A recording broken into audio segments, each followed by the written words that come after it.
Assalamualaikum warahmatullahi wabarakatuh. Saya Naila Dinda Tania akan memberikan tutorial bagaimana cara transaksi procure to pay atau P2P dan journal entries pada Odoo 16. Nah, langsung saja kita masuk ke apa itu step by step procure to pay. Nah, di mana terdapat step by step. Yang pertama ialah request for quotation, kemudian purchase order, kemudian receiving, paid, payment, dan vendor bill. Nah, apabila sudah melewati step by step, maka sudah berhasil melalui proses P2P. Oke, kita langsung saja masuk ke studi kasusnya. Nah, PT Alexandra merupakan suatu perusahaan besar yang bergerak pada bidang kecantikan. PT Alexandra sedang melakukan produksi masif sehingga Departemen Pengadaan Barang bekerja lebih keras untuk memesan sisir centil dalam jumlah yang besar, yakni 70 unit kepada PT Readymade. Apabila produk dari vendor diterima, bagian warehouse PT Alexandra akan menerima produk yang telah dipesan dalam sekali pengiriman.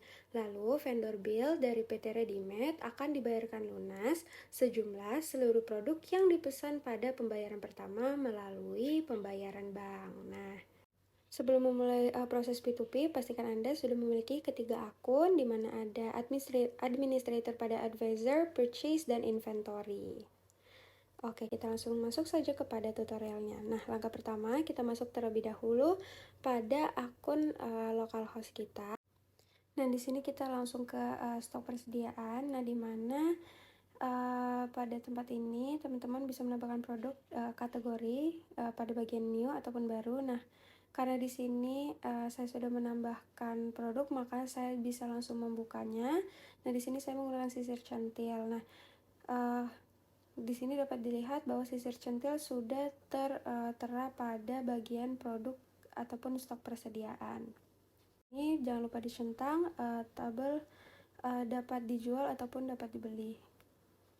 Nah, kemudian kita kembali lagi ke produk untuk mengecek apakah sisir centil sudah berada pada bagian stok produk ataupun persediaan. Nah, di sini dapat kita lihat bahwa harga jual sudah menjadi Rp50. Nah, di sini teman-teman bisa mengganti unit, quantity pada produk teman-teman sendiri. Perlu diperhatikan untuk simulasi P2P kali ini, teman-teman perlu mengaktifkan beberapa modul, yaitu inventory modul, purchase, kemudian sales dan modul. Nah, di sini apabila teman-teman sudah menyimpan produk, jangan lupa untuk di-save kuantitasnya dan pembaharuannya.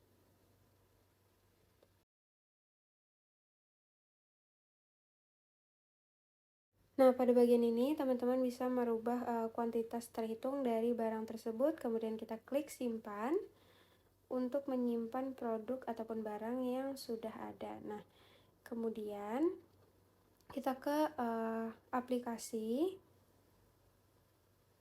Nah, pastikan teman-teman sudah menginstal Odoo 16 Accounting. Kemudian pastikan juga teman-teman sudah menginstal ataupun mengaktifkan stok persediaan, kemudian ada pembelian serta penagihan. Setelah itu kita klik bar navigator, kemudian kita ke pengaturan, kemudian kita ke pengaturan umum, user and companies, kemudian kita ke pengguna.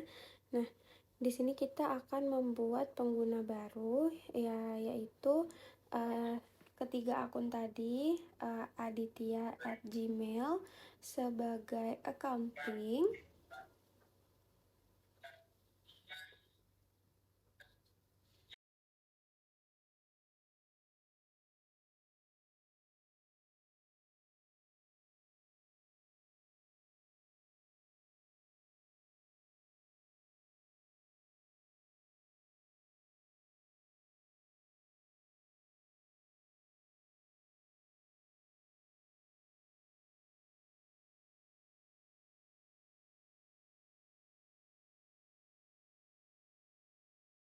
Nah, pada akun accounting ini semua tabel dikosongkan. Nah, yang diisi itu hanya bagian accounting, di mana diisi billing administrator. Setelah mengisi pengguna Aditya Akuntan, jangan lupa untuk meng-save atau menyimpan data tersebut dan ulangi untuk pembuatan kedua akun lainnya. Nah, kita langsung saja masuk ke proses P2P. Nah, langkah pertama yang harus kita lakukan ialah masuk terlebih dahulu kepada website localhost. Kemudian kita gunakan database yang sudah kita punya, kemudian masukkan email daripada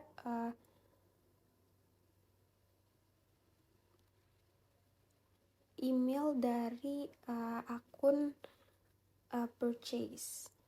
Nah, di sini kita masukkan kata sandi, kemudian kita login.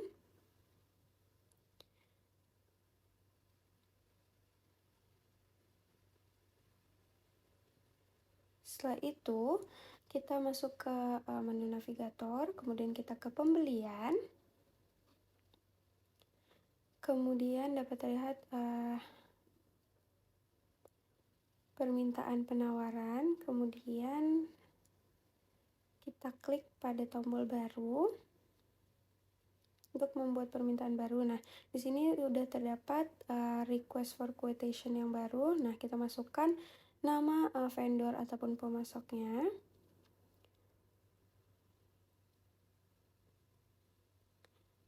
Kemudian mata uang kita di sini menggunakan IDR.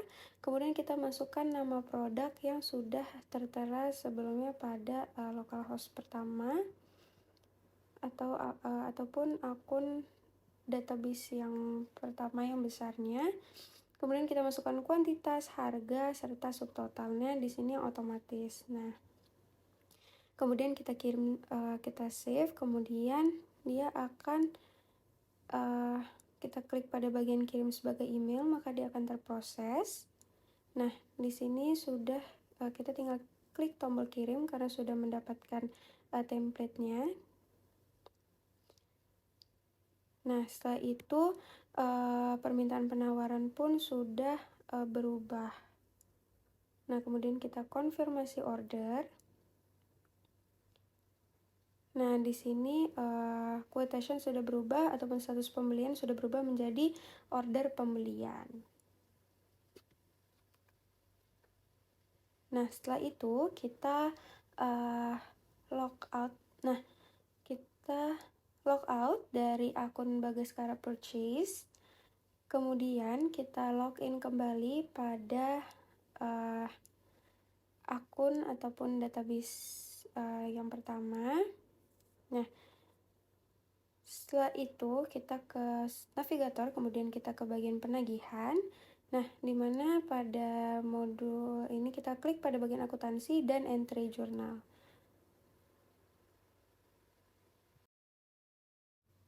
Nah, setelah kita masuk pada entry jurnal, ternyata purchase order tidak masuk ke dalam jurnal entries karena purchase order biasanya memang tidak masuk jurnal entries karena memang kita membuat pesanan pembelian karena pesanan pembelian hanya mencatat kewajiban untuk membayar di masa depan dan tidak harus dibuat entry jurnalnya setelah kita mengecek jurnal.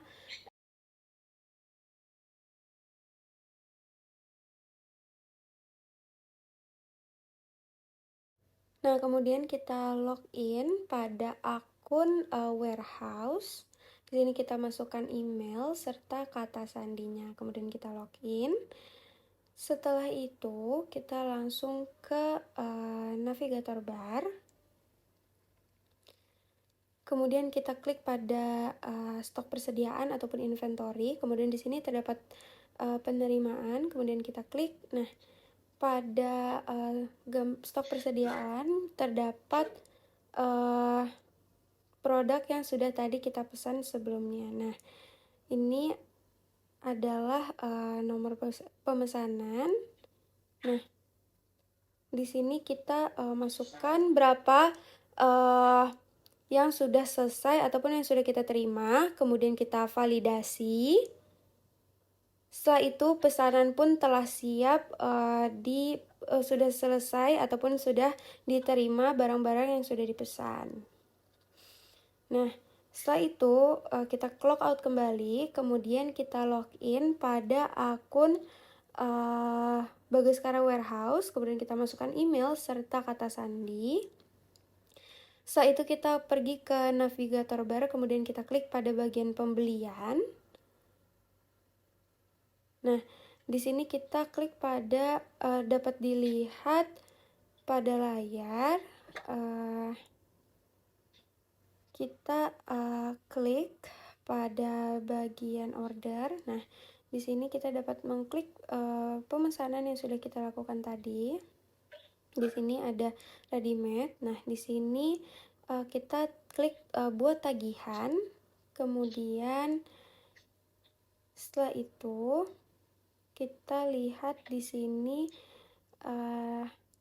pastikan bahwa kan isinya itu sudah benar, kemudian kita log out. Setelah itu kita login kembali kepada akun accounting, kita masukkan emailnya, kemudian kita masukkan password, kemudian kita masuk ke menu navigator, kemudian ke bagian penagihan, kemudian kita ke faktur pelanggan. Nah, kita ke tagihan vendor. Setelah itu dapat dilihat bahwasannya, nah setelah itu kita klik tadi pada bagian pembelian. Nah, di sini kita buat tanggal tagihan pada tanggal yang sama seperti tanggal akuntansi. Kemudian pastikan isinya itu sudah benar ya teman-teman, kuantitas, harga, dan subtotalnya. Setelah itu kita bisa klik konfirmasi. Nah, di sini tagihan vendor sudah terbuat. Nah, kemudian kita klik buat pembayaran pada bagian kiri atas layar.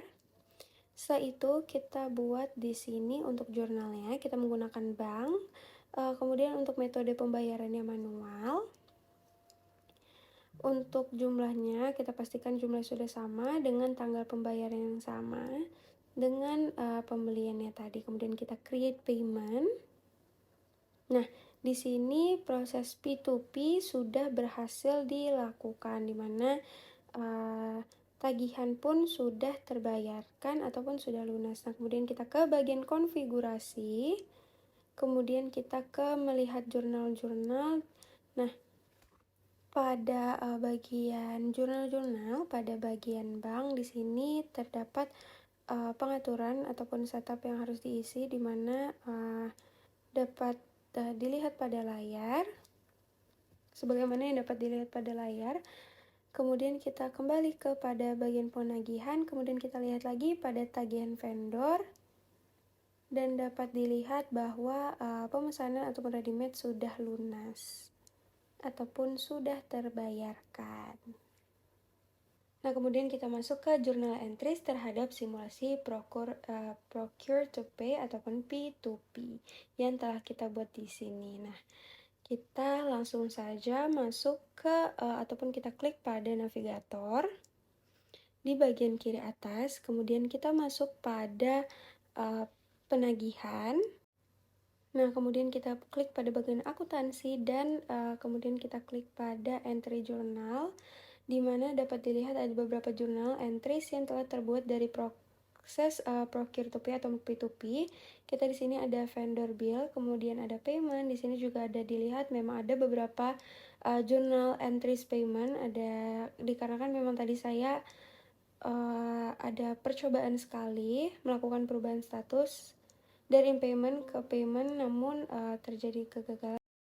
Nah, kemudian pada layar dapat kita lihat bahwasannya jurnal entries jurnal purchase order tidak masuk ke dalam jurnal entries dikarenakan kita hanya membuat pesanan pembelian, jadi jurnal entries tidak memasukkan order. Kemudian receiving order juga tidak masuk ke dalam jurnal entries dikarenakan pada receiving order kita hanya menerima barang dan biasanya kita hanya melakukan pencatatan persediaan ataupun stok yang akan diterima, sehingga tidak dimasukkan ke dalam journal entries. Nah, pada journal entries kali ini yang masuk hanya vendor bill dan juga payment Kemudian kita buka dulu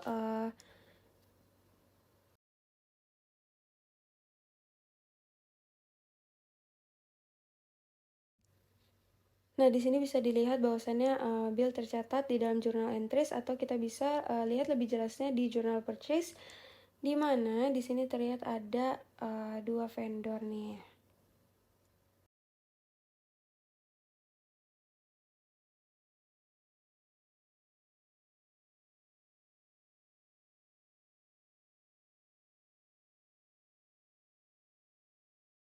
Nah, masuk di sini kita dapat melihat total pembilannya.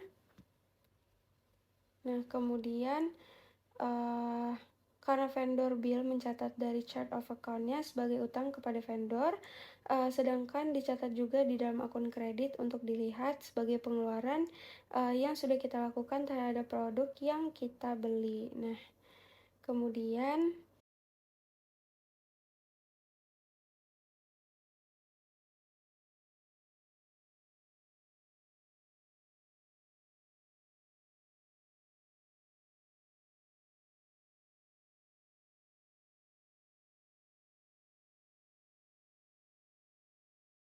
kita kembali lagi ke journal entries dan kita lihat yang payment. Nah, di sini terdapat ada beberapa chart of account di debit dan juga nah, yang outstanding payment ini dicatat sebagai pengeluaran kartu akun kredit, di mana dicatat sebagai pengurangan dari rekening bank. Nah, kemudian di sini ada trade receivable atau bisa kita kenal sebagai piutang, ditunjukkan untuk pengurangan akun ini sebagai kewajiban kita kepada vendor. Nah, atau bisa juga yang disebut sebagai akun hutang. Jadi seperti itu, di dalam journal entries ini terdapat 2 journal entries yang tercatat, yaitu journal payment dan juga jurnal vendor. Nah, selebihnya itu tidak tercatat dalam journal entries. Baik, sekian proses P2P. Terima kasih.